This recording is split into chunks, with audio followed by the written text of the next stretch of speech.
Sob a gestão de Tarcísio de Freitas e do secretário de Segurança Guilherme Derrite, o estado de São Paulo registrou os menores índices de homicídios dolosos, latrocínios e roubos da série histórica no primeiro quadrimestre de 2025.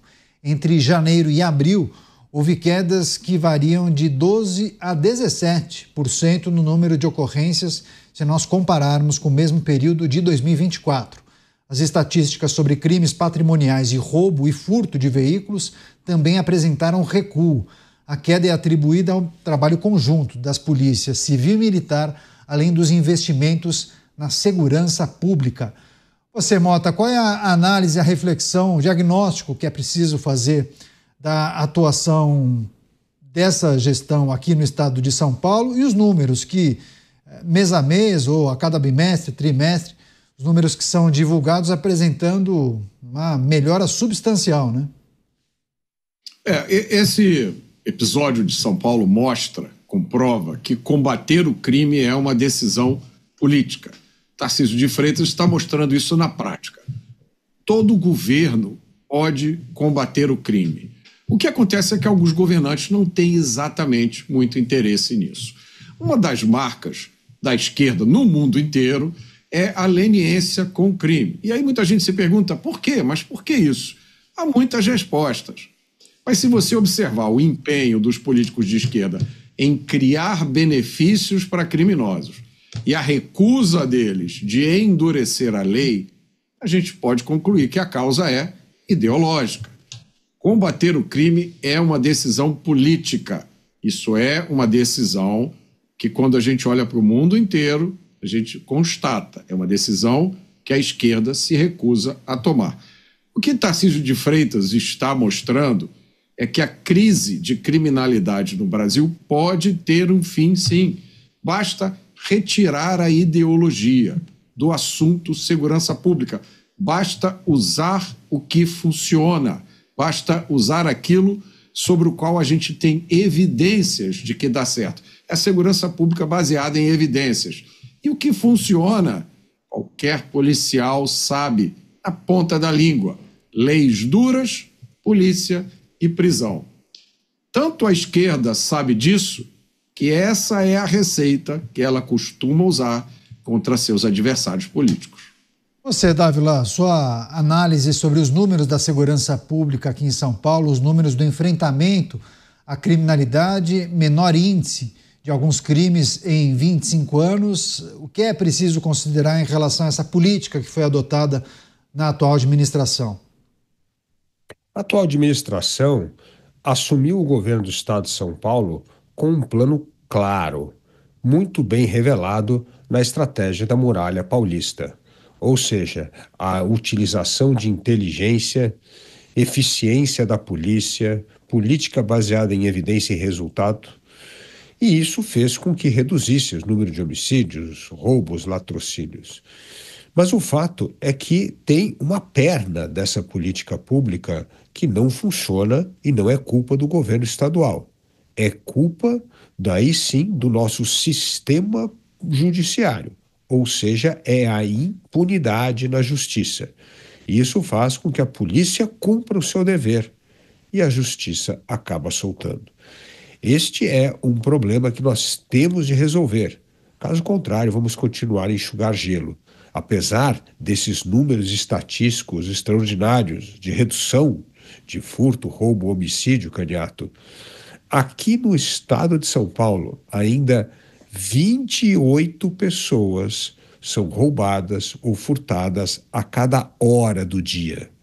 É um número estarrecedor, o que mostra que, apesar de um governo que tem um plano para combater a segurança pública, esse plano é capenga, porque a justiça não funciona.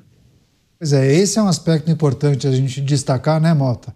Quando a gente enaltece o executivo estadual, as ações que foram implementadas, fortalecimento da polícia, ainda que determinado estado tenha a polícia mais eficiente, ele sempre se depara com um outro poder ou instituições que muitas vezes inviabilizam, né, aquele programa tão eficaz que foi implementado. E o Dávila deu bons exemplos aqui, mas tantas vezes nós não trouxemos e divulgamos as manifestações de representantes, por exemplo, de secretarias de segurança que falam sobre aqueles episódios. Fulano de tal já é conhecido aqui da Polícia de São Paulo, já prendemos 10, 12, 15 vezes. Essa é uma dificuldade quando a gente olha para a justiça brasileira e os muitos dispositivos que permitem que criminosos sejam colocados na rua depois de uma detenção, por exemplo. Exato, Caniato. E isso parte de uma decisão do Estado brasileiro, fundamentada em um grande número de decisões do mais alto nível, de que não se deve prender criminosos. O Estado brasileiro resolveu recentemente declarar que as prisões do Brasil, todas as prisões do país, estão em um estado inconstitucional. Como resultado dessa decisão, inúmeras entidades do judiciário tomam medidas todos os dias para tornar cada vez mais difícil enviar um criminoso para a prisão. Magistrados que têm como prática serem duros na aplicação da lei são mal vistos. Muitas vezes são repreendidos ou até punidos. Magistrados que, pelo contrário, têm uma aplicação mais liberal da lei são muito bem vistos. Então, essa é a mentalidade que predomina hoje. É por isso que a gente vê inúmeros casos absurdos, impossíveis de ser explicados de acordo com a lógica. Nós vemos criminosos perigosos entrando e saindo do sistema de justiça criminal. A maioria dos magistrados no Brasil opta pela pena mínima. Então você tem um crime cuja pena de prisão varia de 4 a 12, você vai ver que na maioria dos casos os criminosos que cometem aquele crime recebem 4 anos, a pena mínima. Mas a pena tem que ser individualizada, de acordo com o caso, de acordo com o indivíduo. Então essas coisas todas vão tornando o sistema de justiça criminal do Brasil completamente ineficiente.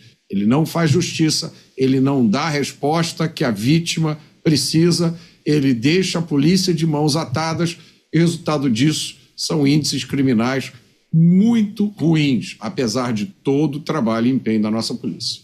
Pois é, em meio aos comentários do Mota e do Dávila, pessoas, inclusive, lembraram da manifestação do magistrado para justificar a soltura daquele MC que foi detido, acusado de fazer apologia ao crime. Agora, Dávila, há uma defesa de muitos analistas, alguns juristas também, pessoas oriundas da administração pública, entendendo que o Brasil deveria adotar um sistema parecido com os Estados Unidos, federalismo, dando mais autonomia aos estados, mais liberdade para legislar sobre assuntos locais, né? Educação, saúde, principalmente segurança pública. Você acha que chegamos a esse ponto? É preciso fazer um debate em relação à possibilidade de dar mais autonomia aos entes? Eu endosso essa tese. Eu entendo que nós temos de descentralizar. Questões fundamentais a ser descentralizada é a questão da segurança pública. Por quê? Porque os governadores tratam o crime com muito mais seriedade e eficácia do que o governo federal. Então, esta descentralização das leis penais para os estados, eu tenho certeza que a maioria dos governadores vai se empenhar para ter leis duras, fazer com que a lei seja aplicada.